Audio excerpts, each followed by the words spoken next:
The fluorescent lights of Forward Operating Base Scorpions Field Hospital hummed their mechanical lullaby through the Afghan night. It was 02:15 hours, that dead space between midnight and dawn when the human body craves sleep most desperately, when alertness drops to its lowest point, when soldiers on watch have to fight their own biology to keep their eyes open. Captain Rebecca Caldwell moved between the hospital beds with a grace that seemed almost supernatural in its quietness. Her navy blue scrubs were crisp despite the oppressive heat that lingered even at this hour, despite the dust that infiltrated everything in this godforsaken corner of Kunar province. Her blonde hair was pulled back in a tight bun that revealed a face more suited to kindness than the harsh realities of war. High cheekbones softened by gentle eyes, a mouth that seemed built for reassuring words rather than giving orders. She paused at bed 7, where a young Marine named Corporal Davies struggled with his breathing. The kid couldn't have been more than 23. His chest rose and fell with effort, each breath a small victory against the shrapnel wounds that had torn through his left lung 3 days prior.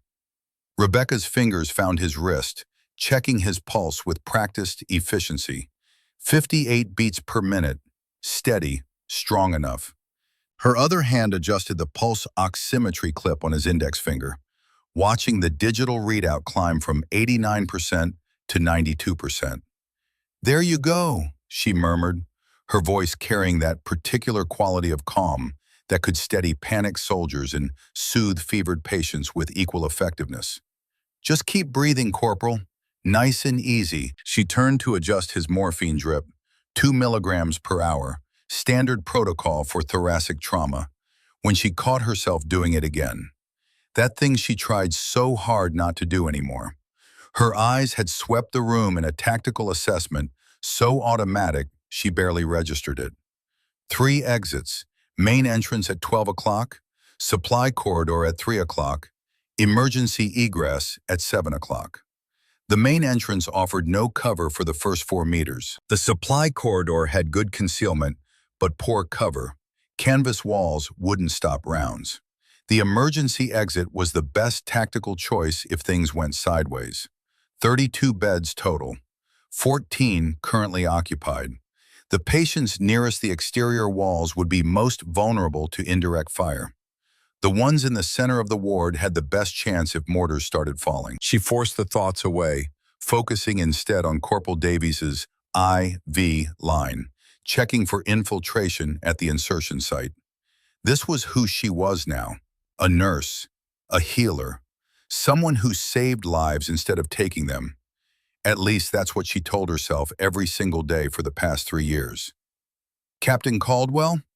She turned to find Private First Class Garrett Hollis standing behind her, clipboard in hand, his young face drawn with exhaustion. Hollis was 22, fresh out of Field Medical Service School, and this was his first deployment. He'd been at FOB Scorpion for exactly 3 weeks, still jumping at the distant thump of artillery fire that echoed from the mountains, still flinching when the base's generators kicked on with their diesel roar. Rebecca never flinched. Not once, not ever. Hollis found that both comforting and slightly unnerving. "Vitals are stable on bed 7, she said, making a notation on his clipboard. "But watch his O2 saturation closely. If it drops below 92 again, I want to know immediately. And check his chest tube output every hour. I don't like how much blood we're seeing in the collection chamber." "Yes, ma'am." Hollis scribbled notes with the desperate intensity of someone who knew he was in over his head. "Captain, can I ask you something?" Rebecca glanced at him, waiting. "How do you stay so calm? I mean, all the time. Even during the mass casualty drill yesterday, you were just steady, like this is all normal." She considered the question for a moment. How to explain 16 years of experience without revealing what those 16 years actually contained? How to describe the kind of calm that comes from having looked through a rifle scope at another human being and made the conscious decision to end their life? That came from having done it 47 times? "Experience, Hollis," she said simply. "You do this long enough, You learn to control your reactions.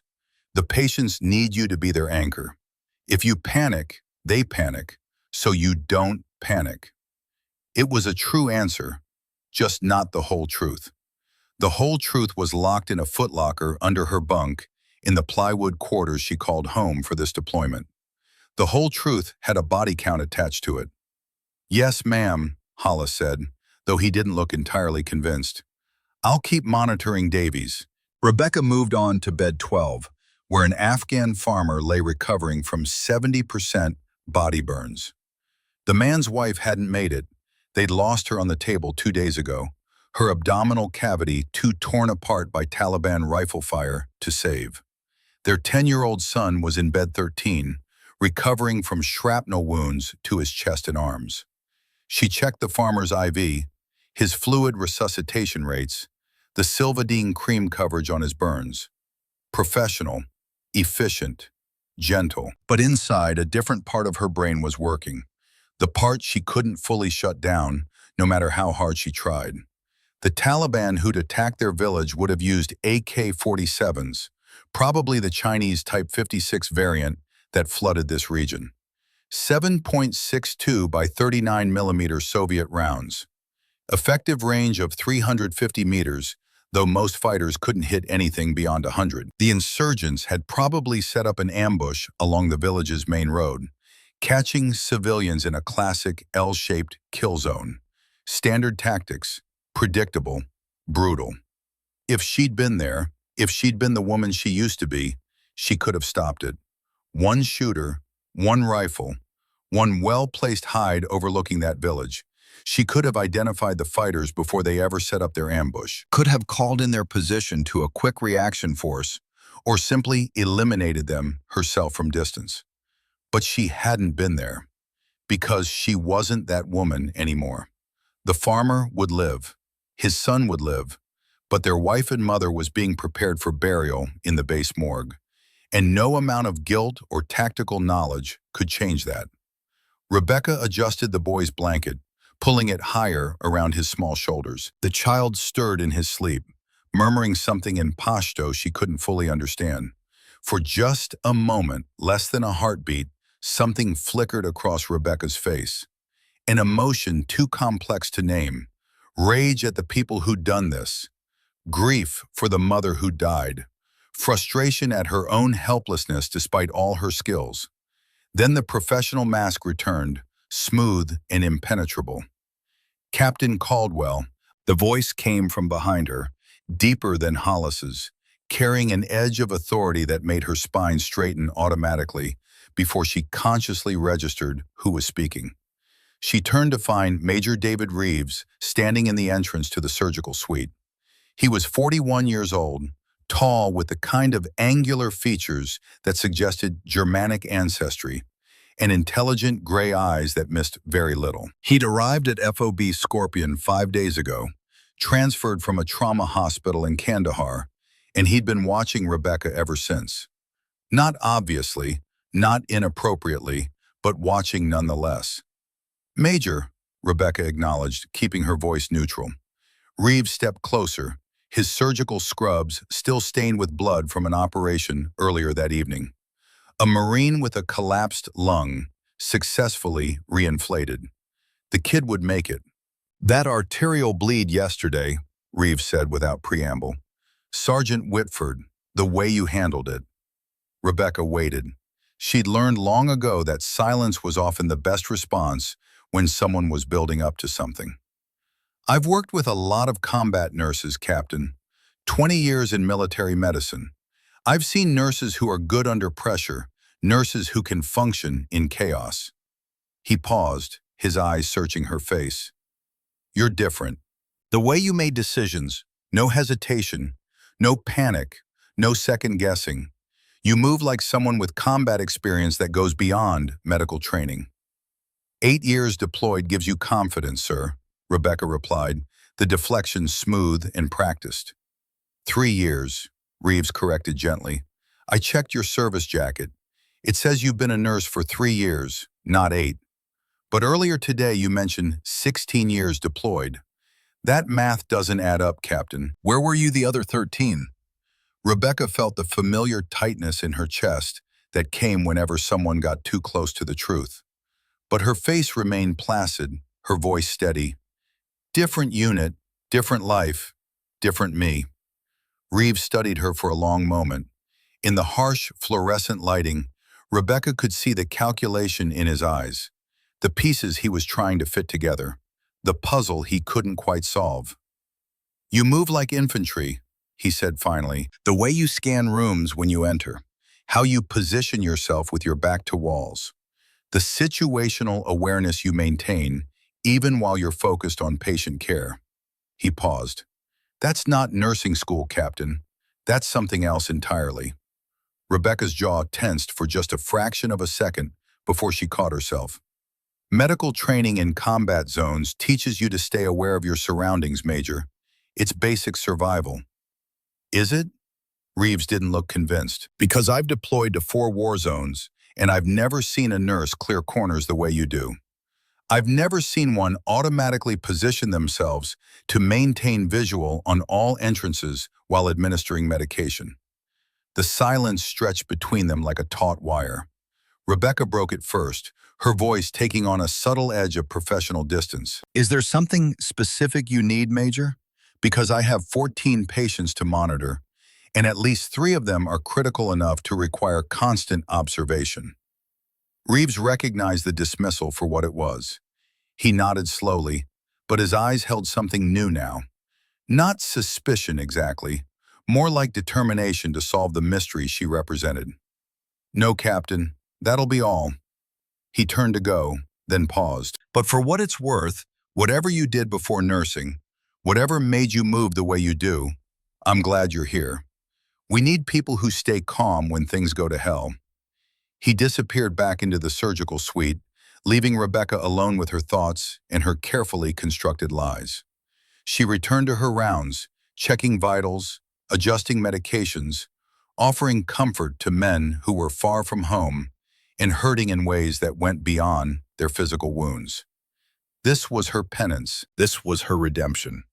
Taking care of people instead of putting them in the ground. But Reeves wasn't wrong.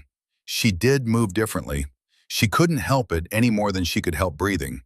16 years of training had carved pathways into her brain that refused to fade, reflexes that wouldn't die no matter how much she wanted them to. At 03:42 hours, she finally took her break, escaping to the supply room ostensibly to check inventory. The small space was lined with metal shelving units, stacked with bandages, medications, IV fluids, surgical supplies. Everything organized with military precision.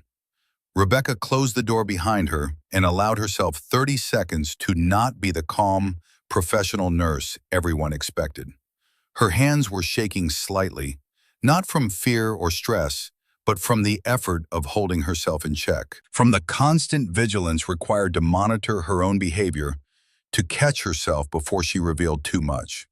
She moved to the back of the supply room, to the locked cabinet that held the controlled medications. Morphine, fentanyl, ketamine, life-saving drugs that could also end lives in the wrong hands. Her hands found the lock without looking, muscle memory guiding her fingers through the combination. But she wasn't checking the medications. Behind the drug cabinet, hidden in a space only she knew about, was her footlocker. The small one that contained pieces of a life she'd tried to leave behind. She didn't open it. Didn't need to. She knew exactly what was inside.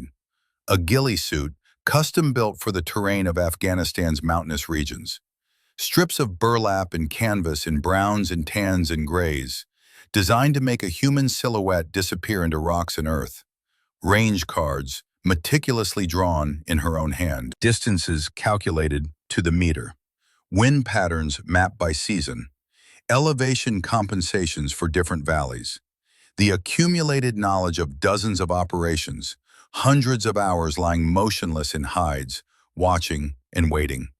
A Scout Sniper Badge, number 287, earned through 8 months of the most brutal training the Marine Corps could devise. Earned through pain and deprivation, and the absolute refusal to quit, even when her body screamed for mercy. And the photograph. 5 Marines in desert Marpat camouflage, arms around each other, genuine smiles beneath the weight of war. Rebecca recognized the woman she used to be, harder, leaner, with eyes that had seen too much death. Beside her stood Staff Sergeant Marcus Hawkins, call sign Priest, her spotter and best friend. Behind them, 3 other Marines whose names she carried like stones in her heart. All 4 men were dead now. Priest had died in her arms during an ambush in Helmand Province in 2018, his blood soaking into the sand while she screamed for a medic who couldn't reach them in time. She'd killed the 6 insurgents who set the trap, killed them with a rage and precision that scared even her, but it didn't matter. Priest was gone. The other 3 had followed over the next 2 years. Different operations, different circumstances, same ending. She was the only survivor of that photograph, the only one who'd made it home. Except she hadn't really come home, had she? She just changed locations, changed uniforms, changed her job description from eliminate threats to preserve life. But the war followed her. It always would. Rebecca closed the cabinet without opening the footlocker. Some doors were better left closed. Some ghosts were better left undisturbed. She took a breath, forced her hands to steady, and put her professional mask back in place. When she emerged from the supply room, she was Captain Caldwell again. Calm, competent, caring. The nurse who nobody suspected had once been the most dangerous woman in Helmand Province. The rest of the night passed in the usual rhythm of military medicine. Check vitals, administer medications, monitor critical patients, offer comfort where comfort could be given. Rebecca moved through it all with her characteristic efficiency, and if Hollis or any of the other medics noticed that she positioned herself where she could always see the entrances, where she always kept her back to solid walls, they didn't comment on it. At 0547 hours, just as false dawn began to lighten the eastern sky, the base's emergency alert system crackled to life. All personnel, this is base operations. Be advised we have received intelligence reports of confirmed hostile activity in the Korengal Valley. Large insurgent force assembling. Current threat assessment has been elevated to amber. Repeat, threat level amber. All units prepare for possible contact within the next 48 to 72 hours. Rebecca's head came up sharply, her body going still in a way that had nothing to do with medical training and everything to do with combat instinct. Korengal Valley, 8 kilometers northeast of their position. Perfect terrain for staging an assault, dozens of wadis and ridgelines that could hide troop movements, with clear lines of approach to FOB Scorpion. And 48 to 72 hours meant the Taliban were already moving into position. She glanced at the hospital's eastern wall, just canvas and plywood, reinforced with sandbags, but nothing that would stop determined fighters with automatic weapons. The hospital was on the base's eastern perimeter, which meant it would be in the direct line of any assault from Korengal. Without thinking, her tactical mind started running calculations. Likely approach routes, probable objectives, expected tactics. If she were planning an assault on this base, she'd use the dried wadi that ran along the eastern perimeter. It provided concealed approach to within 80 meters of the hospital. She'd hit just before dawn, when guards were most tired. She'd use mortars first to suppress response, then send dismounted infantry through the breach. Captain Caldwell? She turned to find Hollis standing beside her, his face pale in the emergency lighting. That alert, does that mean they're going to attack us? Rebecca looked at the young medic, 22 years old, 3 weeks in country, probably never fired his rifle outside of qualification ranges back home. It means they might, she said gently, but we have good people on security. Master Sergeant McAllister has been doing base defense for 24 years. If anyone can keep us safe, it's him. The words felt hollow even as she said them, because she'd already identified the vulnerability in the eastern perimeter, already seen the dead space in their defensive coverage, and she had the terrible feeling that nobody was going to listen to a nurse's tactical assessment. Not until it was too late. At 6:30 hours, Colonel Thaddeus Grayson called an emergency briefing in the base operations center. Rebecca wasn't invited. Medical staff rarely were unless they needed to coordinate for mass casualties. But she found a reason to be nearby, close enough to overhear through the plywood walls. "Gentlemen," Colonel Grayson's voice carried the gravel of 30 years in the Marine Corps. "SIGINT confirms approximately 30 to 40 Taliban fighters have been assembling in the Korangal Valley over the past 72 hours. Local sources indicate they're planning a coordinated assault on this FOB. Timeline is fuzzy, but current estimate puts it at 48 to 96 hours from now." Rebecca shifted position, pressing closer to the wall. "Sir, what's their probable objective?"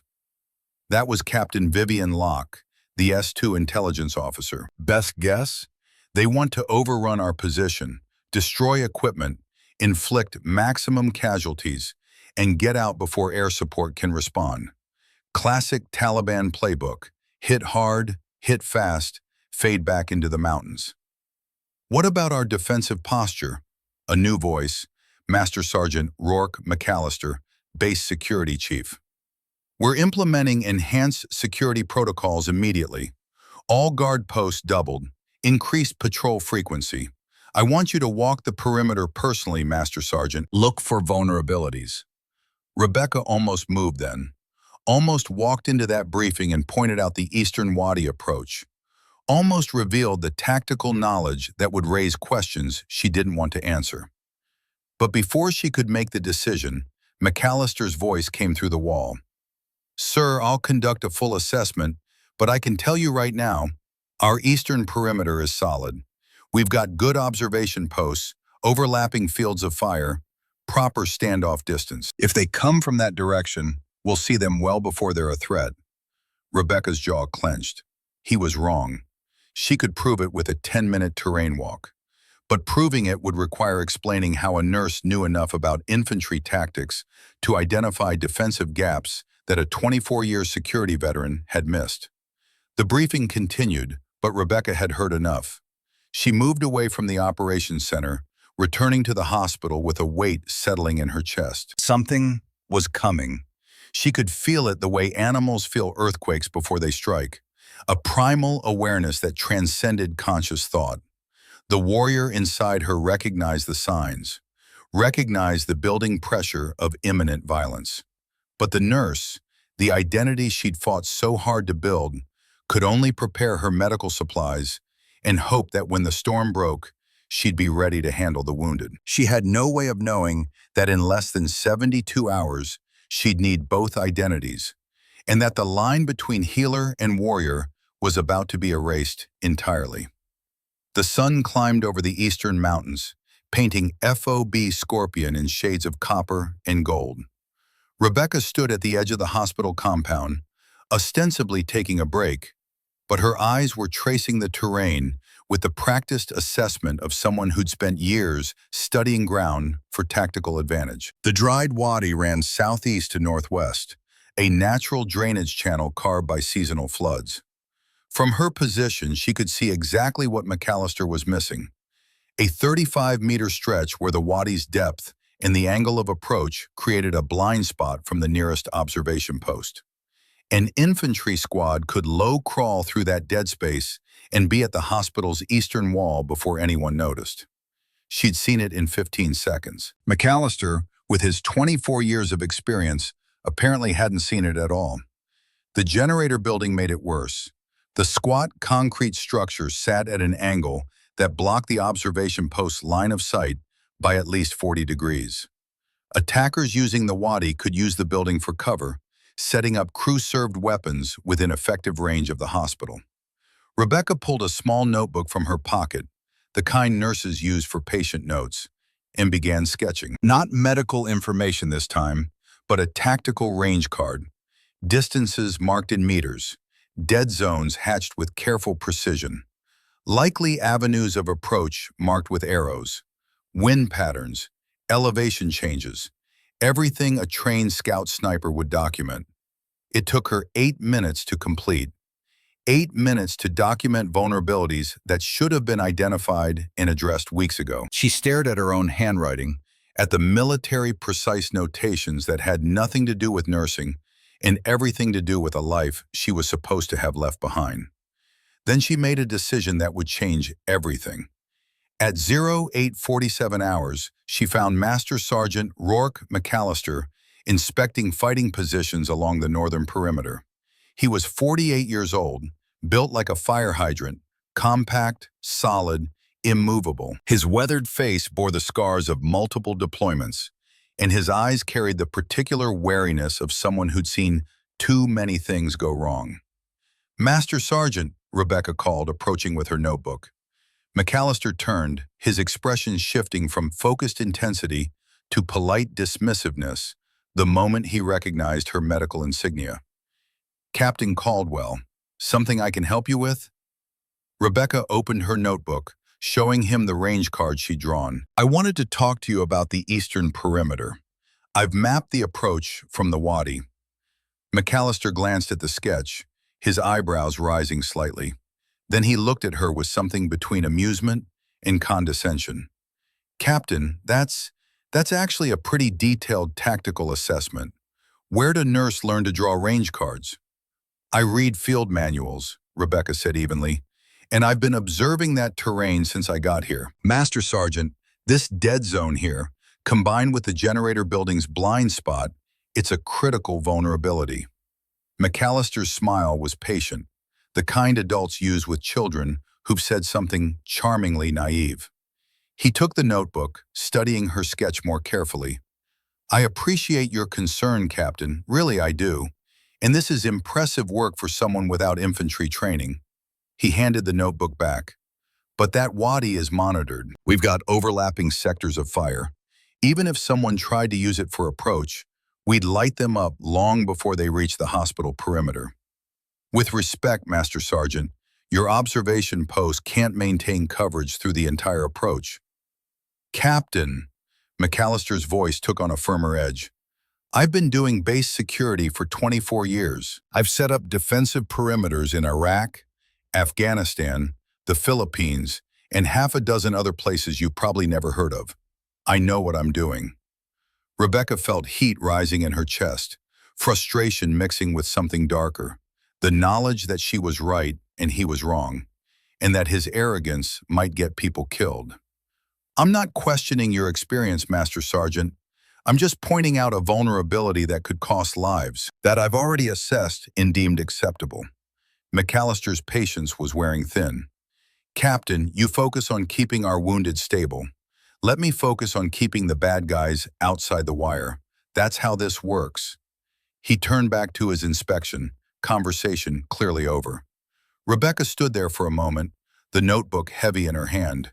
She could push harder, could reveal exactly how she knew what she knew, could tell him that she'd set up ambush positions in Helmand and Kandahar, that she'd studied ground from hides for days at a time, that she understood terrain and fields of fire better than most infantry officers. But that would mean tearing down the carefully constructed wall between Rebecca Caldwell the nurse and Captain Rebecca Caldwell, scout sniper, serial number 0317. She walked away instead, the weight of unspoken knowledge pressing down on her shoulders. At 10:15 hours, she found herself in Colonel Grayson's path as he moved between buildings. It wasn't entirely coincidental. She'd positioned herself where she knew he'd pass, timed to look accidental. "Colonel, sir, may I have a moment?" Thaddeus Grayson was 52, with iron gray hair cut high and tight, and eyes that had seen everything the Marine Corps could throw at them. He'd earned his call sign Ironside in Fallujah, leading his company through 3 days of house-to-house fighting without rest. "Captain Caldwell, what can I do for you?" "Sir, it's about the eastern perimeter. I've observed what I believe is a significant tactical vulnerability." Grayson held up a hand, his expression carefully neutral. "Let me guess. The dried wadi approach, the dead zone created by terrain and the generator building." Rebecca blinked, surprised. "Yes, sir, exactly that. Master Sergeant McAllister called me 10 minutes ago. Said you'd approached him with tactical concerns. Grayson's eyes studied her face with uncomfortable intensity. Captain, where exactly did you learn to conduct tactical terrain analysis? The question hung in the air between them. Rebecca could feel the moment balanced on a knife's edge. The truth would solve the immediate problem. Grayson would listen to her assessment if he knew her background. But the truth would also destroy the life she'd built, the identity she'd chosen, the distance she'd created from the woman who'd killed 47 people. I've spent 3 years deployed, sir. You pick things up. Do you? It wasn't a question. Grayson's eyes never left her face. Captain, I appreciate your vigilance, and for what it's worth, I had Captain Locke run a second assessment of that eastern approach. She agrees there's reduced coverage in that sector. He paused. But Master Sergeant McAllister has 24 years of experience in force protection. If he says the risk is acceptable, I trust his judgment. Sir, with respect. Captain, Grayson's voice carried the weight of command now. I understand you're concerned, but we can't redesign our entire defensive posture based on a nurse's concerns about infantry tactics, no matter how well researched they might be. Master Sergeant McAllister is the subject matter expert here. Stand down. It was an order, not a suggestion. Yes, sir, Rebecca said, her voice flat. As Grayson walked away, she felt the familiar frustration of being dismissed, of knowing something critically important and having that knowledge rejected because she wore the wrong uniform, carried the wrong job title. If she'd walked into that meeting as Captain Caldwell, scout sniper, he would have listened, would have taken her assessment seriously, would have repositioned forces immediately. But she'd buried that identity under 3 years of nursing, and now she had to live with the consequences. The day crawled forward with agonizing slowness. Rebecca threw herself into her work, checking and rechecking her medical supplies, running inventory on trauma equipment, preparing the hospital for the casualties she knew were coming. At 13:47 hours, a Black Hawk helicopter thundered in with an emergency medical evacuation. IED strike on a convoy 20 kilometers south. 3 wounded Marines, all critical. The hospital erupted into controlled chaos. Rebecca's hands moved with mechanical precision, her training taking over. Start IV lines, control bleeding, assess for tension pneumothorax. Move, move, move. The first Marine had lost his left leg below the knee, the stump wrapped in a hasty tourniquet that had saved his life but left him screaming. Rebecca administered morphine, her voice steady and calm, even as her hands worked with brutal efficiency. You're going to be okay, Marine. I've got you. Major Reeves is the best trauma surgeon in theater. You're going to make it home. The second Marine had shrapnel wounds across his torso, dozens of small metal fragments that had turned his chest into a minefield. Not immediately life-threatening, but painful and requiring careful extraction. The third Marine wasn't screaming, wasn't moving. His pupils were blown, one larger than the other. Traumatic brain injury. Rebecca started an IV anyway, knowing it was probably futile, but unable to stop fighting. Major Reeves came out of the surgical suite at a run, taking one look at the 3 patients and making instant triage decisions. Caldwell, take the leg amputation. Get him stabilized for surgery. Hollis, you're on shrapnel wounds. Pick them clean. I want every fragment cataloged. I'll take the head injury. They worked for 6 hours straight. The leg amputation survived, stabilized and transferred to surgical suite for revision of the amputation site. The shrapnel victim was cleaned, packed, and sent to recovery. The Marine with the head injury died at 19:23 hours, despite everything they tried. He was 19 years old, from somewhere in Alabama, and he would never see his daughter, who was due to be born in 3 months. Rebecca stripped off her blood-crusted gloves in the scrub room, her hands shaking for the first time all day. Not from stress, not from exhaustion, but from the familiar weight of failure, of not being able to save someone who desperately needed saving. You did everything right. She turned to find Reeves standing in the doorway, equally blood-stained and exhausted. "He still died," Rebecca said quietly. "Traumatic brain injury with bilateral blown pupils. He was gone before he got here.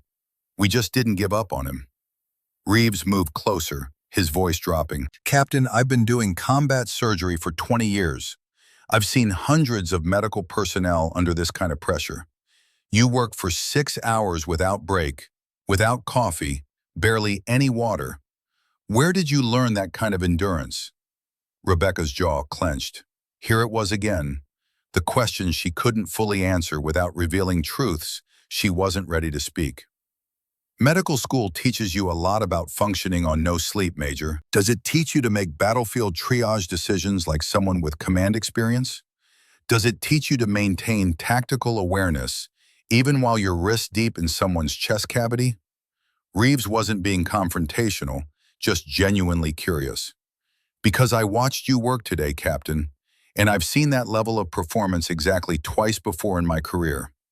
Both times it was combat Marines who'd cross-trained as medics, people who'd learned to function in the absolute worst conditions imaginable." Rebecca met his eyes, weighing how much to give him, how much truth she could afford. "Everyone handles stress differently, Major. Maybe I'm just good at compartmentalizing." "Maybe," Reeves didn't look convinced. "Or maybe you've seen worse than this, done worse than this." He paused. "Your file says you've been a nurse for 3 years. But earlier you said 16 years deployed. That leaves 13 years unaccounted for, Captain. 13 years doing something that taught you to work under pressure like a seasoned combat veteran." The silence stretched between them. Rebecca could feel the walls closing in, the carefully constructed barriers beginning to crack. "Different life," she said finally. "Different person. I'd prefer to leave it in the past, sir." Reeves studied her for a long moment, then nodded slowly. "Fair enough. But Captain, whatever that past was, I'm glad it made you into the nurse you are today. We need people like you here." He left her alone in the scrub room, and Rebecca slumped against the sink, staring at her reflection in the cracked mirror. Blood on her scrubs, exhaustion in her eyes, and beneath it all, the ghost of the woman she used to be, pressing against the barriers she'd built, waiting for the moment those barriers would finally shatter. That moment came at 02:03 hours the following morning. Rebecca was checking vitals on Corporal Davies when she heard it, a sound most people would have missed or dismissed as distant thunder or aircraft engines. But Rebecca had heard that sound too many times to mistake it for anything else. The distinctive whistle of an incoming mortar round. Her body reacted before her conscious mind could process the information. Pure muscle memory from 4 combat tours, from dozens of indirect fire attacks, from training so deeply ingrained it bypassed rational thought entirely. "Incoming!" She was moving before the word finished leaving her mouth, diving toward PFC Jackson Walker, who stood frozen beside bed 3. Her body slammed into his, driving both of them to the floor behind a steel-frame bed, just as the first mortar round impacted 200 meters away. The explosion shook the hospital's plywood frame. Dust rained from the ceiling supports. Emergency lights flickered. Medical equipment rattled on metal shelves. Then came the second round, closer. Then the third. The base erupted into chaos. Alert sirens screamed. Return fire crackled from defensive positions. The distinct chatter of M240 machine guns mixing with the deeper thump of MK-19 grenade launchers. Rebecca's radio, clipped to her belt, exploded with frantic voices. "Contact west perimeter. Multiple hostiles in the wire. RPG, RPG, southwest tower. Contact north, contact north. Dismounted infantry, estimate 20 plus." Major Reeves stumbled out of the surgical suite, his eyes wide with shock. "What's happening?" Rebecca was already on her feet, her voice carrying a command authority that had nothing to do with nursing. "We're under attack, multiple indirect fire, probably 82mm mortars. Patterns suggest they're adjusting fire toward the hospital." She turned to Hollis, who stood paralyzed with fear. Get everyone away from the exterior walls. Move critical patients to the center of the ward now. Use mattresses for overhead cover where you can. Captain, how do you? Reeves started. Move! Rebecca's voice cracked like a rifle shot. Do it now or people die. The force of her command cut through their shock. Reeves and Hollis began organizing the controlled evacuation of patients from the vulnerable positions near the walls, dragging beds toward the center of the ward. Rebecca moved to the hospital entrance, pressing herself against the sandbag wall, peering through the gap between canvas and plywood. Outside, FOB Scorpion had transformed into a battlefield. Tracers cut through the darkness in brilliant arcs of red and green. Muzzle flashes strobed from fighting positions. Flares hung in the air, turning night into flickering, uncertain day. The main defensive line was holding. She could see Marines in their fighting positions, laying down disciplined fire. The insurgents had hit the western and northern perimeters hard, exactly as she would have done. Fix the enemy's attention, make them commit their reserves, then hit the real target from an unexpected direction. Her eyes snapped to the eastern perimeter, toward the dried wadi she'd warned about. Nothing visible yet, but every combat instinct she possessed was screaming, danger. Contact east side! Contact east side! The radio confirmed her worst fears. Multiple hostiles breaching the wire near the hospital. Time seemed to crystallize into perfect clarity. The sound of her own heartbeat became audible, a steady drum rhythm beneath the chaos. Her vision sharpened, peripheral awareness expanding. Adrenaline flooded her system, but instead of panic, it brought a cold, focused intensity she hadn't felt in 3 years. This was the moment. The moment where Rebecca Caldwell, the nurse, would have to become someone else. Would have to reach back into a past she tried to bury and pull out skills she'd sworn never to use again. Outside, she could hear boots on gravel, moving fast. Combat-experienced fighters who knew exactly where they were going. The hospital's 4-man security detail rushed from their positions toward the breach, weapons raised. Muzzle flashes erupted in the darkness. The distinctive crack of AK-47 fire, multiple weapons firing in disciplined bursts. Corporal Danny Morris went down first, his body jerking as rounds tore through his chest. PFC Ryan Lee tried to return fire, managed 3 shots before bullets found him. He collapsed backward, his rifle clattering on the gravel. Master Sergeant McAllister appeared from the northern defensive position, his M4 barking as he engaged targets in the darkness. Rebecca saw the round hit him, saw his body twist, blood spraying from his left shoulder. He stumbled backward but kept firing, his training overriding the shock and pain. The last defender, Sergeant Owen Grant, was trying to drag McAllister to cover when return fire found him. Center mass. He dropped, his weapon falling from nerveless fingers. Rebecca's tactical mind was calculating with brutal efficiency. 12 hostile fighters visible, probably 13 or 14 total. A K-47s, at least 1 PKM machine gun from the sound, 2 RPG launchers. They moved with military precision, bounding by teams, covering each other's movement, not random insurgents, trained fighters, probably Taliban regulars, maybe even former Afghan army who'd switched sides. The math was simple and terrible. 4 defenders, 2 of them wounded critically, 1 wounded but still fighting, against 13 or 14 attackers who had momentum, surprise, and superior numbers. McAllister was still shooting, but Rebecca could see him weakening, see the blood loss taking its toll. He had maybe 90 seconds before shock set in, maybe 2 minutes before he lost consciousness. The insurgents were 60 meters from the hospital entrance, 55, 50. Behind her, Reeves appeared at her shoulder. Jesus Christ, they're coming right for us. Rebecca's mind split into 2 tracks. The nurse calculating triage for incoming wounded, the warrior counting enemy fighters, assessing their weapons, analyzing their tactics, calculating the odds. 45 meters. 40.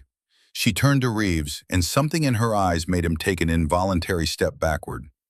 Get everyone to the surgical suite. Barricade the door with supply cabinets, medical equipment, anything heavy. Put mattresses over the patients for fragmentation protection. Her voice was absolutely steady, carrying a command presence that seemed to come from somewhere deep and dark inside her. Do it now, Major. That's not a request. What are you going to do? But Rebecca was already moving, sprinting in a low crouch toward where Sergeant Grant lay motionless near the entrance. She hit the ground in a controlled slide that years of training had made automatic, ignoring the gravel tearing through her scrubs. Her hands found Grant's M4 rifle, muscle memory taking over. Press check, round chambered. Magazine check, 23 rounds. Selector switch from safe to semi-automatic. The rifle settled into her hands like greeting an old friend she'd tried to forget. The weight was familiar, the balance was perfect. Every control was exactly where her fingers expected it to be. Caldwell, what the hell? Reeves's voice started behind her. Go! The word came out as a roar. Get them to safety, now! Two Taliban fighters appeared at the hospital entrance, moving fast, weapons raised, already firing. They were young, early 20s, with the lean, hard look of men who'd spent their entire adult lives at war. Rebecca's rifle came up with practiced smoothness. No thought, no hesitation. Just training that had been drilled into her for 8 months at Scout Sniper School and refined through 4 combat tours. 3 controlled shots in 0.8 seconds. Center mass on the first fighter. Center mass on the second fighter. Failure drill to the second fighter's head when he didn't go down after the first hit. Both men dropped like puppets with cut strings. The transformation was complete, instant, absolute. Captain Rebecca Caldwell, gentle night nurse, ceased to exist. In her place stood someone else entirely. A woman who'd earned the call sign Raven, not for any noble reason, but because her teammates said she was the angel of death, watching from above, patient and inevitable. A Marine Scout sniper who'd once held the battalion record for confirmed kills. A woman who'd spent 47 separate moments looking through a rifle scope at another human being and making the conscious decision to end their life. And now, in defense of the wounded and helpless in the hospital behind her, she was about to add to that count. Rebecca moved to the entrance, using the canvas wall as concealment, her body automatically settling into a tactical stance that was as natural as breathing. Through the gap, she could see the Taliban assault force repositioning, reacting to the sudden resistance. One fighter was advancing on McAllister's position, trying to flank the wounded Master Sergeant. Rebecca's shot took him in the side of the neck. He went down, clutching his throat, blood spraying between his fingers. Holy shit, McAllister gasped from behind his barrier, staring at her with wide eyes. Caldwell, are you? Stay down, Master Sergeant, Rebecca commanded, already tracking the next threat. That's an order. She moved out from behind cover, sprinting in a low crouch toward McAllister's position. Rounds cracked past her head, so close she felt the pressure waves, but her body was moving with the automatic efficiency of someone who'd trained for exactly this scenario hundreds of times. She reached McAllister, grabbed his armor carrier with her free hand, and dragged him backward toward the hospital entrance. He was a solid 200 pounds of muscle and gear, but adrenaline and desperation gave her strength she shouldn't have possessed. You're a goddamn shooter, McAllister wheezed through his pain, his eyes taking in the way she moved, the way she handled her weapon, the tactical precision of every action. How the hell? Later, Rebecca cut him off, propping him against sandbags inside the entrance. She took his spare magazines, 4 of them, 30 rounds each, 120 additional rounds. Can you still fight? McAllister looked down at his wounded shoulder, then back up at her. Blood was soaking through his uniform, but his right arm still worked. He raised his M4 with his good hand. Always, ma'am. Rebecca allowed herself the ghost of a smile. Good, because we're about to get busy. An AK-47 opened up from 50 meters out, stitching rounds across the hospital's exterior canvas. Rebecca dropped flat, counting muzzle flashes. 4 shooters visible, probably more in reserve. They were regrouping. They'd realized they were facing more than terrified medical staff. They'd adapted, moving more cautiously now, using proper fire and movement tactics. But they'd made a critical mistake. They'd given her time to prepare. Inside the hospital, she could hear Reeves shouting orders, patients crying out in fear, equipment crashing as they built makeshift barricades. PFC Jackson Walker appeared beside her, holding a rifle he barely knew how to use, his face pale but determined. "Captain, I can help." Rebecca looked at the young Marine, 19 years old, still recovering from IED wounds, probably never fired his weapon outside of qualification ranges. "Jackson, get back to—" Her words died as she saw more insurgents emerging from the darkness. 6 more. No, 7. They'd committed their entire assault force. 20 fighters total, and she dropped 3. 17 attackers against her. A wounded master sergeant and a terrified 19-year-old kid who could barely hold his rifle steady. The math was brutal. The odds were impossible. But Rebecca had faced impossible odds before, had spent days alone in hostile territory, had talked her way out of ambushes, fought her way through sieges, survived situations that should have killed her. And now, with 32 wounded men depending on her, with doctors and medics and patients who couldn't fight back, she reached down into the deepest part of herself, the part she'd tried to bury, the part that was carved from violence and tempered in blood. The wolf. "Jackson," she said quietly, her voice carrying absolute certainty despite the chaos. "You're going to listen to me very carefully. When they come, you're going to aim center mass. Short, controlled bursts, 3 to 5 rounds. Don't try to be a hero. Just keep them outside these walls." "What about you, ma'am?" Rebecca checked her rifle one more time. 23 rounds in the magazine, 4 spare magazines. Captured AK-47 from one of the dead insurgents, 30 more rounds.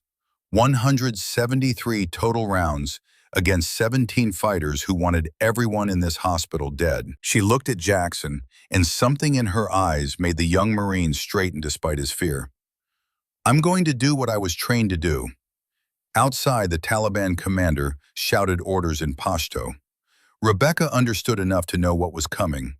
They were preparing the final assault. They'd hit the hospital from 3 sides simultaneously, overwhelming any defense through sheer numbers and firepower. She thought of the patients behind her, thought of Corporal Davy still struggling to breathe, thought of the Afghan boy who'd lost his mother, thought of all the men who were far from home and hurting and unable to protect themselves.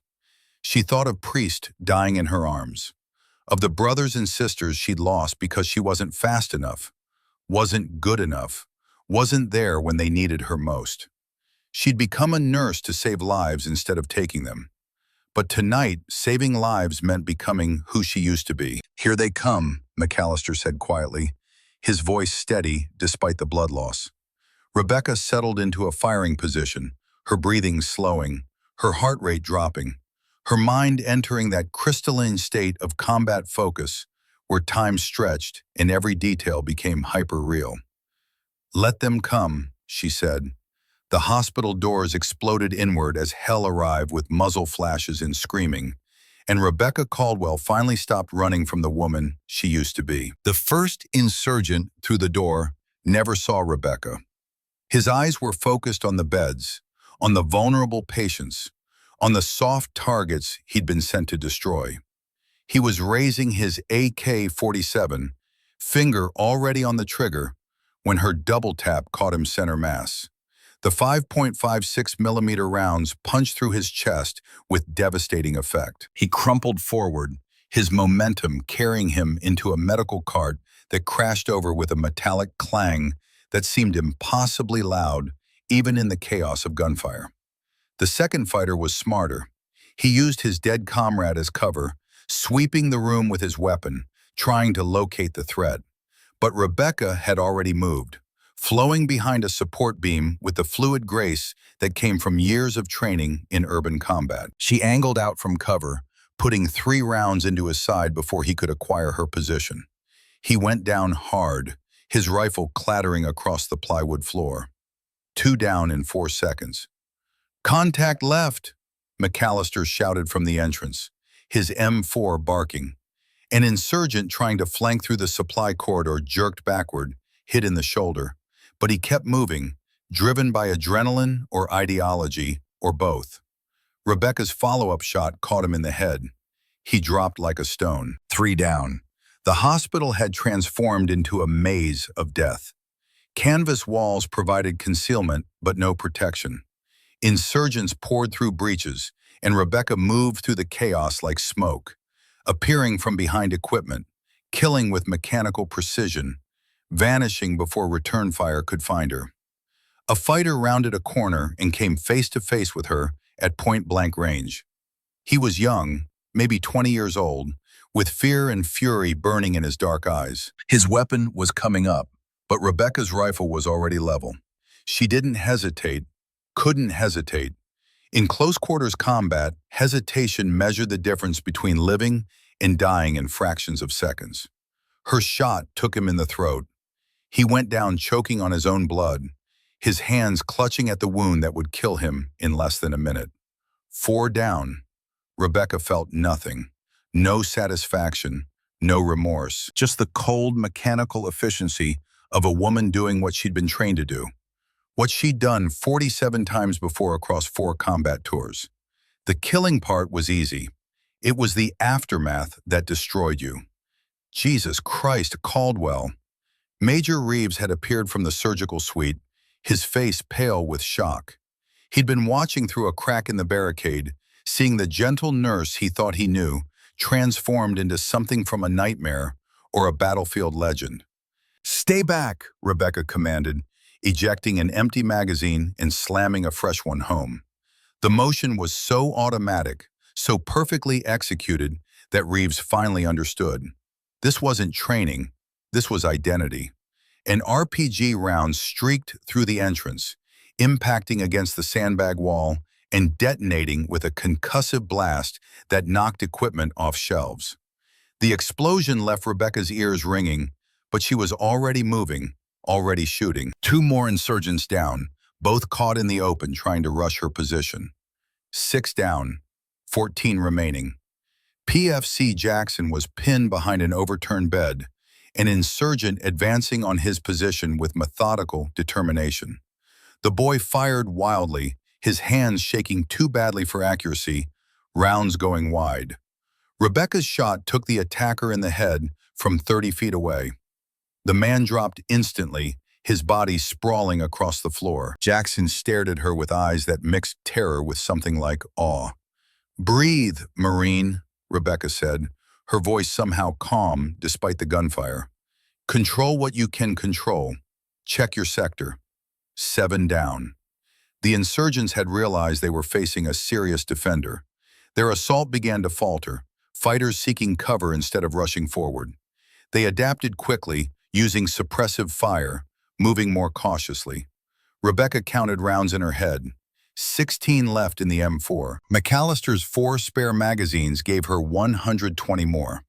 The captured AK-47 had maybe 30 rounds. 166 total rounds against approximately 13 remaining attackers. Not enough. Not nearly enough if this turned into a sustained firefight. She needed to be more efficient, needed to make every shot count. An insurgent exposed himself for half a second, trying to locate her position. Rebecca's single shot caught him in the chest. He fell back behind cover, whether dead or wounded, she couldn't tell, but he was out of the fight. 8 down. Movement in her peripheral vision. Rebecca spun, rifle coming up, and found herself looking at an insurgent who'd somehow gotten within 10 feet of her position. He was lunging forward with a knife, young and fast and desperate. No time for the rifle. No time for anything except instinct and training. Rebecca dropped the M4, her hands moving with automatic precision through techniques she'd learned at Marine Corps martial arts program training. She redirected his knife thrust, using his momentum against him. Her elbow smashed into his face, breaking his nose with a crack she felt through her bones. Before he could recover, she grabbed the combat knife from her own belt, taken from Grant's body, and drove it into his kidney. The blade went in smooth and came out wet. The insurgent made a sound that wasn't quite a scream, more like all the air being forced from his lungs at once. He collapsed and Rebecca was already moving, already scooping up her rifle. 9 down. "Behind you!" Jackson screamed. Rebecca spun, caught an insurgent climbing through a torn section of canvas wall. Her shot hit him mid-climb. He hung there for a moment, suspended by the canvas, then slid down, leaving a red smear on the material. 10 down. The firefight had been raging for maybe 4 minutes, an eternity in combat time. Rebecca's scrubs were soaked with sweat and blood, some hers from minor cuts, most from other people. Her hands were steady despite the adrenaline coursing through her veins like liquid lightning. Around her, the hospital was destroyed, equipment shattered, walls torn, beds overturned. Shell casings littered the floor in brass constellations. But the patients in the surgical suite were still alive, protected by Reeves's barricade and Rebecca's lethal efficiency. She counted bodies. 10 insurgents down, maybe 11. That left approximately 9 or 10 still in the fight, and her ammunition situation was getting critical. "Caldwell," McAllister called from his position, his voice weak from blood loss. "They're regrouping. I can hear them coordinating out there." Rebecca moved to the entrance, using the sandbag wall for cover, and risked a look outside. McAllister was right. The remaining insurgents had pulled back to about 75 meters, taking cover behind the generator building and scattered equipment. They were no longer rushing in blindly. They were planning something. A coordinated assault. All remaining fighters hitting from multiple angles simultaneously. And she had maybe 60 rounds left. The math was simple and brutal. If they rushed her position all at once, she couldn't kill them fast enough to stop them all. Some would make it through. And once they got past her, they'd slaughter everyone in the surgical suite. Rebecca's tactical mind raced through options. She needed to change the dynamics, needed to do something they wouldn't expect. Then she saw it.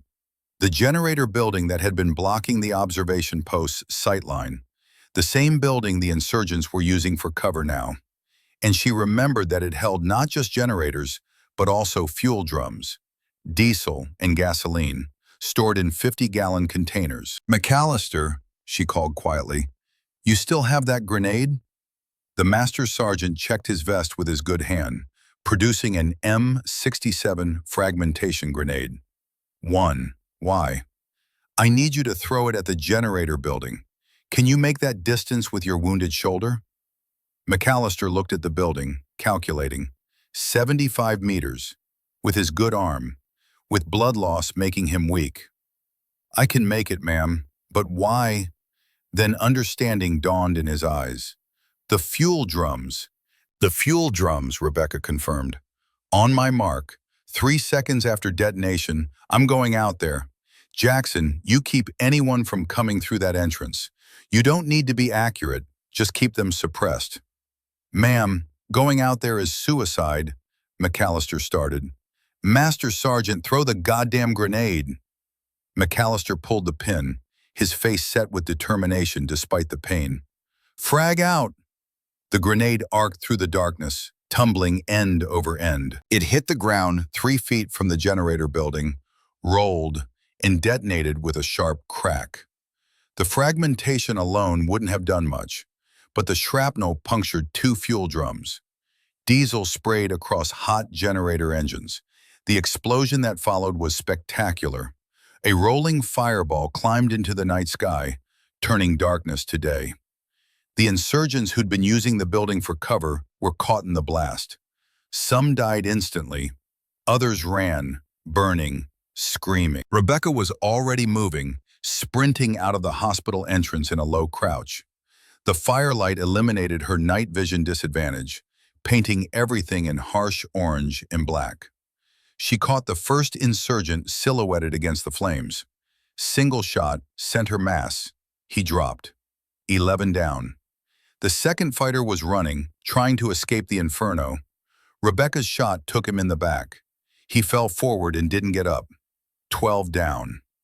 A third insurgent appeared from behind cover, his weapon coming up. Rebecca and he fired simultaneously. His rounds went wide. Hers didn't. He crumpled. 13 down. "Caldwell, 2 on your 6. McAllister's voice cracked over the chaos. Rebecca spun, dropping to one knee. 2 fighters rushing her position from the wadi, their faces masks of rage and determination. Time seemed to slow. Rebecca's breathing entered that perfect rhythm she'd learned at Scout Sniper School. Inhale, exhale, natural respiratory pause. Her first shot took the lead fighter in the chest. He stumbled but kept coming, driven by momentum and adrenaline. Her second shot took him in the head. He went down hard. The second fighter made it to within 20 feet before her shots found him. 3 rounds, all center mass. He dropped. 15 down. The sound of American firepower suddenly filled the night. The quick reaction force had finally broken through, their M4s and machine guns tearing into what remained of the insurgent assault force from their exposed flank. The remaining Taliban fighters broke and ran, dragging wounded with them, fading back into the darkness beyond the base perimeter. Rebecca stood in the firelight, her rifle finally lowering, her body beginning to shake as the adrenaline started to fade. Around her, the hospital was a war zone. Bodies sprawled in grotesque positions. Blood pooled on plywood floors. The acrid smell of gunpowder mixed with burning fuel and the copper tang of spilled blood. But through the chaos, she could hear voices from the surgical suite. Alive. Still alive. "Hospital secure!" Marines were shouting as they swept through, clearing rooms with professional efficiency. "Clear! Clear! Building secure!" Major Reeves emerged from the barricade, stepping carefully over bodies, his eyes finding Rebecca in the wreckage. He stopped 3 feet away, seeing her fully for the first time. This woman who'd saved them all, covered in blood and cordite, holding her weapon like an extension of her own body. "Captain Caldwell," he said quietly. His voice carried no fear, no judgment, just a kind of awed understanding. "Who are you? Really?" Rebecca looked at him, then at the bodies around her, then at her own blood-stained hands. The wolf inside her was quiet now, retreating back into the shadows of her mind. But she knew, when needed again, it would return. "Just Rebecca, Major," she said quietly. The confusion in his eyes cleared slightly, but before he could respond, Colonel Grayson's voice crackled over her radio. "Caldwell, status report, now." Rebecca keyed her mic, her voice steady despite everything. "Sir, hospital secure. Multiple enemy KIA. Our casualties are Master Sergeant McAllister, with GSW to shoulder, 2 security personnel KIA, all patients stable." A pause on the other end. Then, "Captain, how many enemy did you engage?" Rebecca looked at the bodies littering the hospital, counted them silently. "Approximately 15, sir. Maybe more. Hard to get exact count with QRF engaging simultaneously." Another longer pause. 15. You engaged 15 hostiles. As a nurse?" "Yes, sir." "Captain Caldwell, remain in position. I'm coming to you." Rebecca secured her weapon and moved to McAllister, her training as a nurse reasserting itself. She checked his wound, applied pressure to slow the bleeding, started an IV line. "Ma'am," McAllister said weakly, his eyes studying her face. "Who the hell are you?" Before Rebecca could answer, PFC Jackson appeared beside them, his face streaked with tears and smoke. "Captain, you saved us, all of us." Rebecca looked at the young Marine, seeing herself years ago. Young, scared, trying to understand how the world could contain so much violence. "Jackson, breathe. You did good. You held your position. That's all anyone can ask. But you weren't afraid. You were so calm." I was terrified, Rebecca admitted, surprising herself with the honesty. Every second of that firefight, I was scared. Scared for you, for the major, for the patients. Fear doesn't go away with experience, Marine. You just learn to function through it. Colonel Grayson arrived 10 minutes later with his command staff, including Captain Vivian Locke, the S2 intelligence officer. They stood in the entrance of the destroyed hospital, taking in the carnage with professional assessment. Grayson's eyes found Rebecca, still kneeling beside McAllister, her hands working to stabilize the wounded Master Sergeant, even as her scrubs dripped blood. Captain Caldwell, his voice was carefully neutral. Master Sergeant McAllister had some interesting things to say about your performance during this engagement. Rebecca stood slowly, meeting her commanding officer's eyes. Sir, I did what was necessary to protect the patients under my care. Necessary. Grayson repeated the word like he was tasting it. Master Sergeant McAllister, despite his wounds, was quite detailed in his radio report. He described tactical movement consistent with advanced infantry training, weapon handling that suggested extensive combat experience, shot placement that he characterized as, and I quote, "goddamn artist-level marksmanship." Rebecca said nothing. There was nothing to say. Grayson turned to Captain Locke. Captain, you pulled Caldwell's service jacket earlier, the nursing file. Pull her complete military record, original jacket from her first day in the Marine Corps. Locke's fingers flew over her tablet. Her eyes widened as she read, then widened further. Sir, oh my God. Read it aloud, Captain. Locke's voice shook slightly. Caldwell, Rebecca Ann, Captain, United States Marine Corps, MOS 0317. She paused. Sir, that's Scout Sniper. The Marine standing nearby went still. That particular military occupational specialty carried weight. Respect. Scout snipers were the elite, the silent professionals, the Marines who operated alone or in pairs, deep in enemy territory. Locke continued reading. Scout Sniper School, honor graduate. Scout Sniper Advanced Skills, distinguished graduate. Her voice dropped lower. Confirmed kills, 47. Someone whistled softly. 47 confirmed kills was exceptional. Most snipers retired with fewer than 20. Decorations, Grayson prompted. Silver Star with Valor Device, 2 Bronze Stars, 3 Purple Hearts. Navy and Marine Corps Commendation Medal. Combat Action Ribbon. Locke looked up from her tablet. Sir, there's a classified section here that requires higher clearance to access. Later. Grayson's eyes never left Rebecca's face. Captain Caldwell, why didn't you tell us? Why didn't you tell anyone what you were? Rebecca's jaw clenched.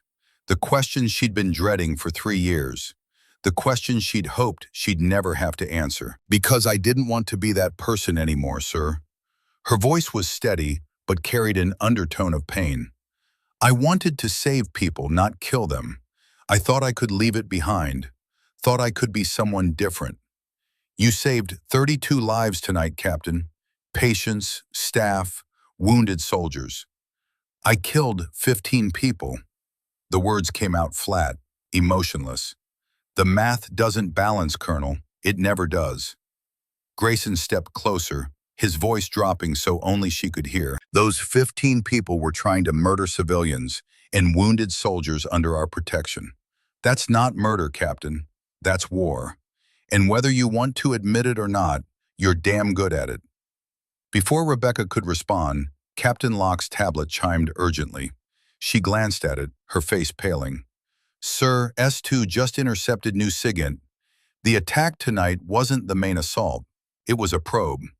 She looked up, her eyes wide. The real assault force, 40-plus fighters with mortars and recoilless rifles, is staging in Korengal Valley, 800 meters northeast. They're coordinating a dawn bombardment. Grayson's expression hardened. Our counter-battery radar? Damaged in the mortar attack, sir. We're blind. They have a forward observer? SIGINT confirms FO on Hill 384, approximately 700 meters from our position. He's directing the mortar crews. The implication was clear. Without counter-battery capability, without the ability to locate and suppress the enemy mortars, the next attack would be devastating.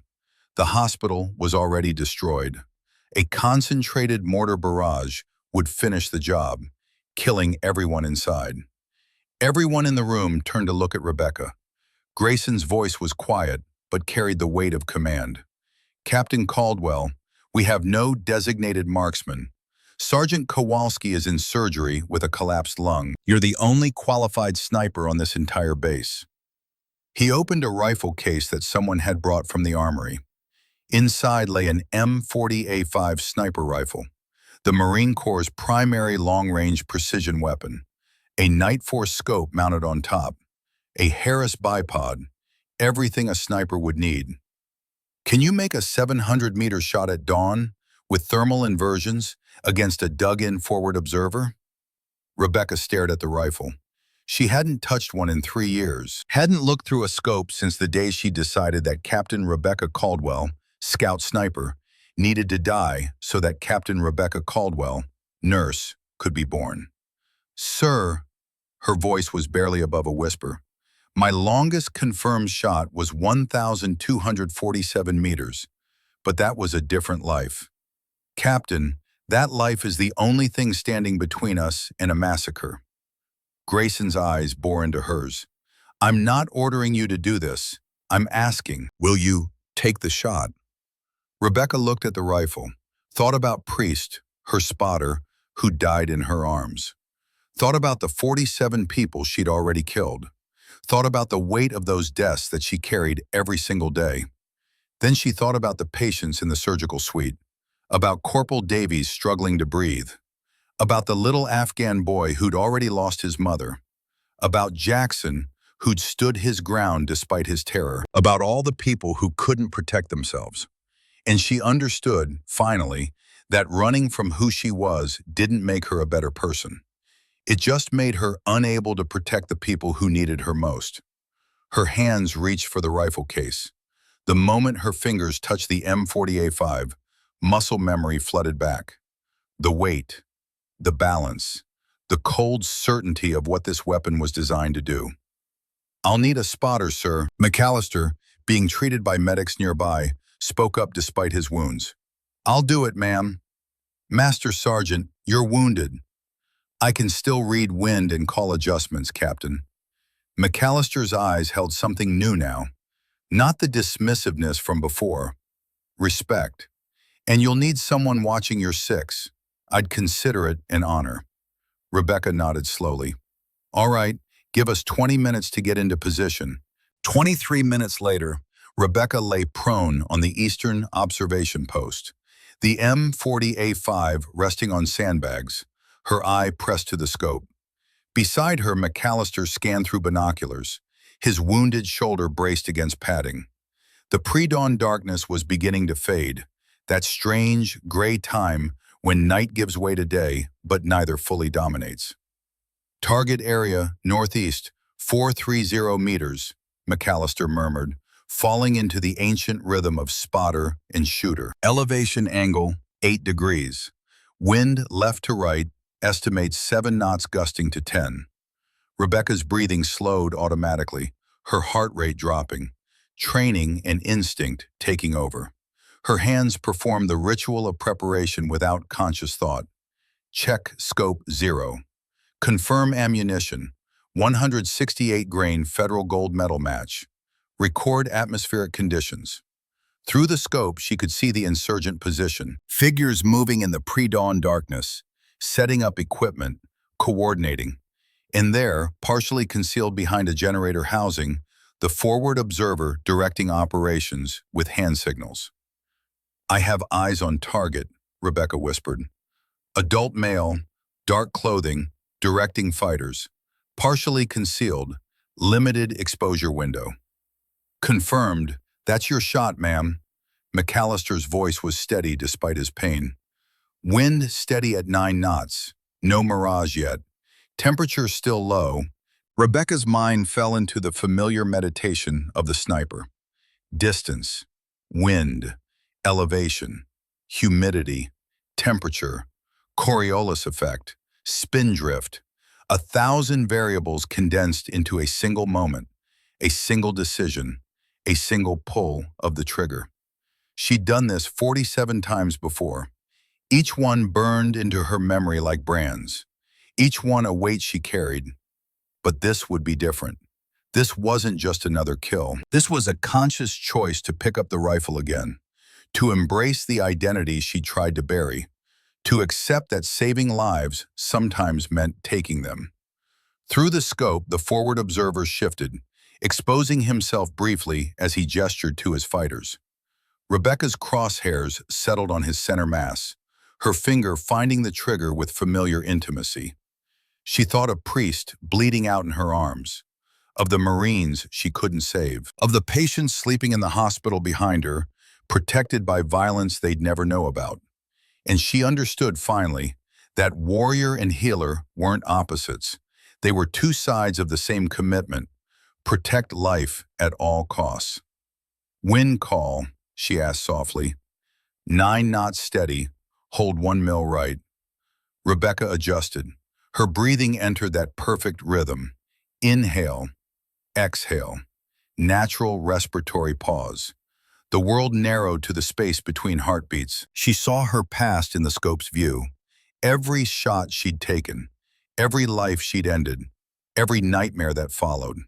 She saw her present too, the nurse who healed, who comforted, who chose life over death.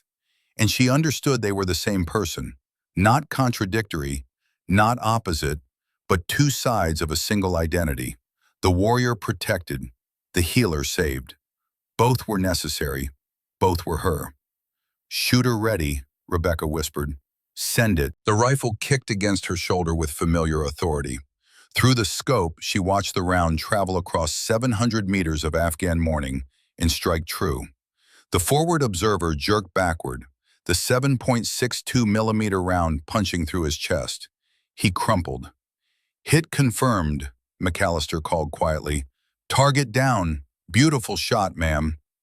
But Rebecca was already working the bolt, chambering another round, acquiring the next target. A fighter trying to rally the others, directing them toward the mortar position. She led him slightly, compensating for his movement, and fired. He went down. Second target neutralized. The insurgent force was in chaos now, leaderless and panicked. Some tried to man the mortars anyway.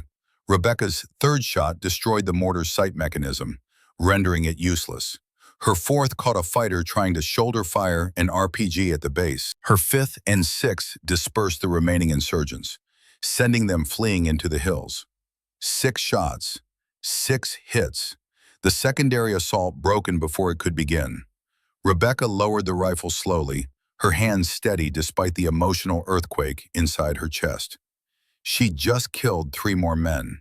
She'd protected 200 lives. Both were true. Both mattered. "Outstanding shooting, ma'am," McAllister said quietly. "Command will want you to train our scouts." That was textbook sniper work. Rebecca didn't respond. She was staring at the rifle in her hands, at the instrument that had defined so much of her life. She'd thought she could leave it behind, bury it with her old identity. But tonight had proven the truth. You couldn't bury part of yourself. You could only accept it, integrate it, learn to live with both the light and shadow inside your soul. Behind them, the quick reaction force mobilized to pursue the fleeing insurgents. The immediate threat was over. The hospital was safe. 32 lives protected by 9 precision shots from a woman who tried to stop being a killer and learned she could be both killer and healer simultaneously. "Ma'am," McAllister said gently, "you okay?" Rebecca thought about the question. Was she okay? She'd killed 18 men in one night, 15 in close combat, 3 from distance. She'd saved 32 lives. She'd confronted the identity she'd tried to escape and discovered it was inseparable from who she'd become. "I don't know, Master Sergeant," she admitted, "but I will be." She secured the rifle and stood, looking back at the hospital where Reeves was still working, where Jackson was recovering, where patients slept peacefully, protected by violence they'd never fully understand. The sun was beginning to rise now, painting the Afghan sky in shades of pink and gold. A new day, a new understanding. Rebecca Caldwell. Marine Scout sniper and trauma nurse. Warrior and healer. Both. Always both. She picked up the rifle case and walked back toward the hospital, carrying both her identities with her, no longer trying to choose between them, but learning finally to embrace them both. And for the first time in 3 years, Rebecca felt something close to peace with that truth. The next hours passed in a blur of controlled chaos. Rebecca returned to the hospital, transitioning immediately back into her role as nurse. The cognitive dissonance of moving from sniper to healer in the span of minutes would have broken most people. But Rebecca had learned long ago how to compartmentalize, how to wall off the parts of herself that needed to be contained so the necessary parts could function. McAllister was taken to surgery, his shoulder wound requiring extensive repair, but ultimately survivable. Corporal Davies was stable. The Afghan boy was recovering. The patients who'd survived the attack were shaken but alive. At 08:47 hours, Colonel Grayson returned to the hospital with his command staff. Rebecca was suturing a minor laceration on one of the security personnel when he approached. "Captain Caldwell, we need to talk. Now." Rebecca finished the last stitch, applied a dressing, and followed Grayson outside. Her stomach clenched. This was it, the reckoning. You couldn't kill 18 men, even in defense, without consequences. "Sir," she started. Grayson held up a hand. "Captain, I pulled your full service record, the classified sections too." His weathered face was unreadable. 4 combat tours before you transitioned to nursing. 47 confirmed kills before last night. Silver Star for actions in Helmand Province, where you held a position for 8 hours alone after your unit was overrun, killing 17 enemy fighters and calling in fire support that saved your platoon. Rebecca said nothing. What could she say? "Why didn't you tell us who you were?" "Because I didn't want to be that person anymore, sir." Rebecca's voice cracked slightly. "After Priest, after Staff Sergeant Hawkins died, I couldn't pull another trigger. Couldn't watch another friend die. So I left, used my GI Bill for nursing school, convinced myself that healing could replace destroying, that saving lives could balance the ones I'd taken." Grayson studied her for a long moment. "You saved 32 lives last night, Captain. Patients, staff, wounded soldiers.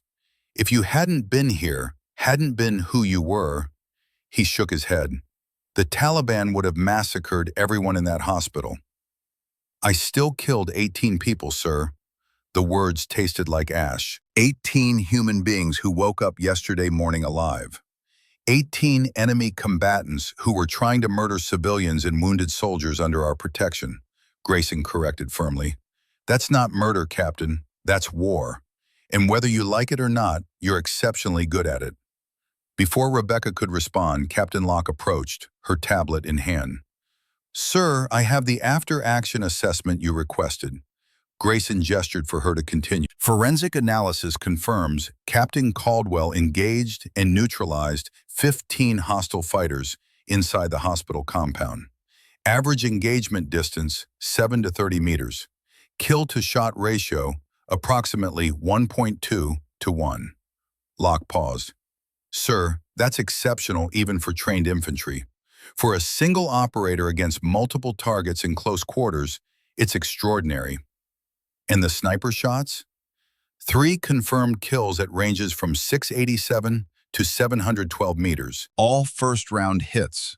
All high-value targets whose elimination resulted in collapse of enemy assault. Locke looked at Rebecca with undisguised respect. "Ma'am, your shooting this morning prevented what SIGINT estimates would have been 70 to 80 mortar rounds landing on this FOB. Casualty projections, if that bombardment had occurred, were catastrophic." Grayson nodded. "Captain Caldwell, I'm not here to reprimand you. I'm here to offer you something."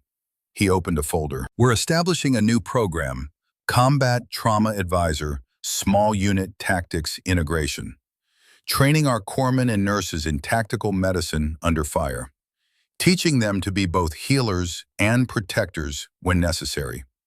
Rebecca stared at the program outline. Everything she'd been forced to learn in the crucible of a single night, now systematized and taught. This is asking me to be both, sir, officially, not hiding one or the other. This is asking you to be exactly who you are, Grayson corrected, and to teach others that strength and compassion aren't opposites, they're partners. The program needs a director, someone who understands both worlds, someone who's lived in both worlds. He paused. I want you to lead it. Rebecca thought of Priest, who'd believed in her even when she doubted herself, thought of the 18 men she'd killed and the 32 lives she'd saved. Thought of the little Afghan boy who'd lost his mother but survived because Rebecca had been willing to do what was necessary. I'll do it, sir, on one condition. Name it. The program motto, first to heal, last to harm, always to protect. Her voice was steady now, certain. Healing is our first mission, always, but when protecting the innocent requires force, she paused, accepting the truth fully for the first time. Then we do what must be done. Grayson extended his hand. I'll have it written into the program charter, Captain. They shook, and Rebecca felt something shift inside her. Not the burden lifting. She'd carry those 18 deaths for the rest of her life. But the understanding that she didn't have to choose between identities. That warrior and healer weren't opposites, they were partners.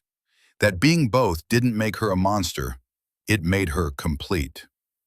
6 months later, FOB Scorpion had transformed. The hospital was rebuilt, stronger than before, with proper defensive positions integrated into its design. The Eastern Wadi approach that Rebecca had warned about was now covered by overlapping fields of fire, with a secondary observation post exactly where she'd recommended. Rebecca stood in front of 12 Marines, corpsmen, and nurses selected for her pilot program. They wore medical insignia, but they also wore the hard eyes of people who understood that sometimes saving lives required taking them. The difference between combat medicine and hospital medicine, Rebecca said, her voice carrying across the training area, is that you might have to neutralize the threat before you can treat the patient.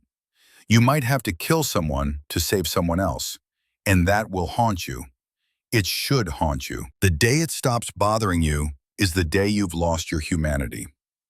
PFC Jackson Walker sat in the front row, his leg fully healed now, his eyes focused with intensity. He'd requested transfer to the program the day it was announced. But, Rebecca continued, when the choice is between letting innocents die or doing violence to protect them, we choose protection. Every time. Without hesitation. And we live with the consequences, because that's what it means to serve. After class, Jackson approached her. Captain, thank you for teaching me, for saving me that night. Rebecca looked at the young Marine who'd stood his ground despite his terror. Jackson, you saved yourself. You held your position. That's all anyone can ask. Will you tell me about him? About Staff Sergeant Hawkins? Rebecca was quiet for a moment. Then, Priest was the best spotter in the battalion, best friend I ever had. He died because I wasn't fast enough, wasn't good enough. Her voice dropped. I became a nurse because I thought saving people could balance losing him. But it doesn't work that way. Loss doesn't balance. You just learn to carry it. Is that why you came back? To being a sniper? I didn't come back, Jackson. I just stopped pretending I was only one thing. Rebecca's eyes held his. The warrior protects. The healer saves. They're not different people. They're the same person choosing which tool the moment requires. 3 months after that, Rebecca stood at attention in front of 200 Marines at Camp Leatherneck. Major General Raymond Foster, commanding general of 1st Marine Expeditionary Force, approached with a blue ribbon and silver star suspended from it.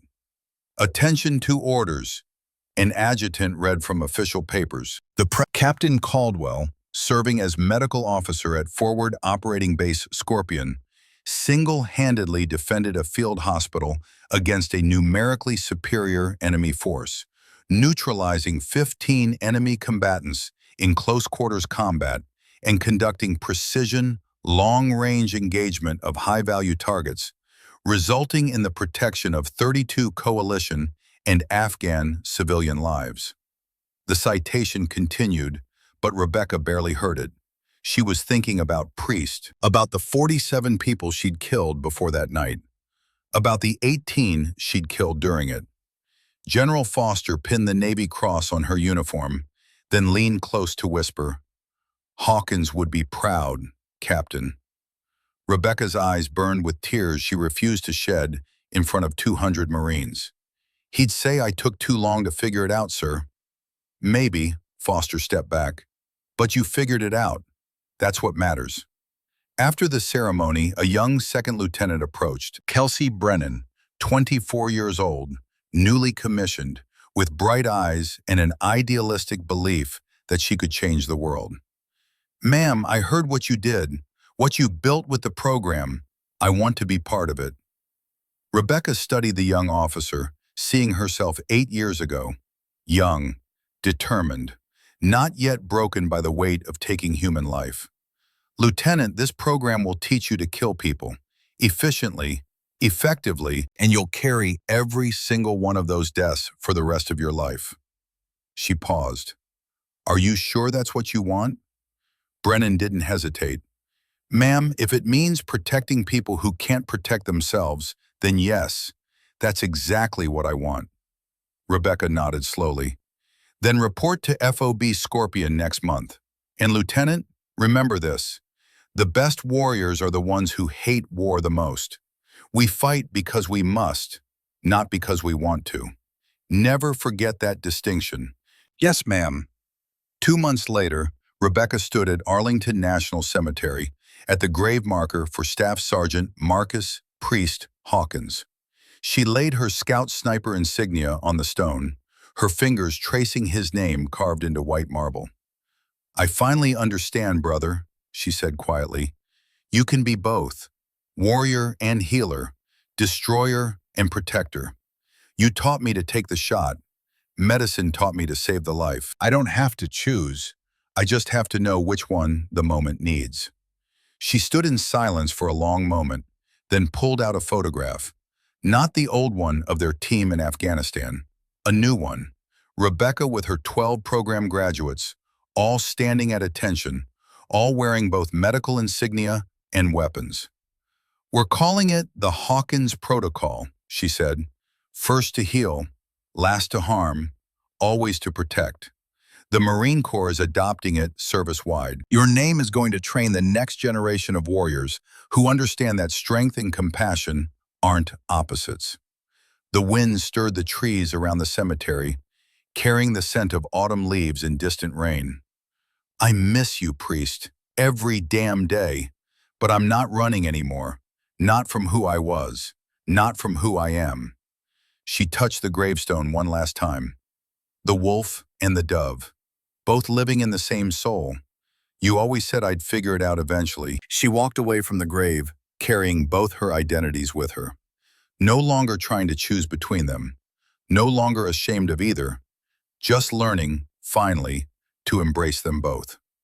Captain Rebecca Raven Caldwell, Marine Scout Sniper, trauma nurse, teacher, protector, warrior and healer, integrated at last. Behind her, carved into Priest's gravestone beneath his name and dates, was a new inscription she'd commissioned. "He taught warriors to protect. His legacy teaches healers to fight. First to heal, last to harm, always to protect." The sun set over Arlington, painting the white gravestones in shades of gold and shadow. Rebecca walked toward the cemetery gates, toward a rental car, toward a flight back to Quantico where 12 new students waited to learn the balance between saving lives and taking them. 65 lives taken, hundreds saved. The equation had no solution. But Rebecca had finally learned the point. Be ready when healing isn't enough, when protection requires violence, when the only way to save the innocent is to become what's necessary. Then, when that moment passes, return to healing. Choose compassion again. Remember that violence in service of protection isn't evil. It's love expressed in the only language some threats understand. First to heal, last to harm, always to protect. The wolf and the dove, dancing together in a single soul, each making the other stronger, each giving the other purpose. Rebecca drove away from Arlington as the sun finally set, heading toward whatever came next, carrying all of who she was, every light and shadow, every kill and every save, every nightmare and every moment of grace. Complete, integrated, finally at peace with the woman she'd always been and the woman she'd tried to become, understanding at last that they were the same person.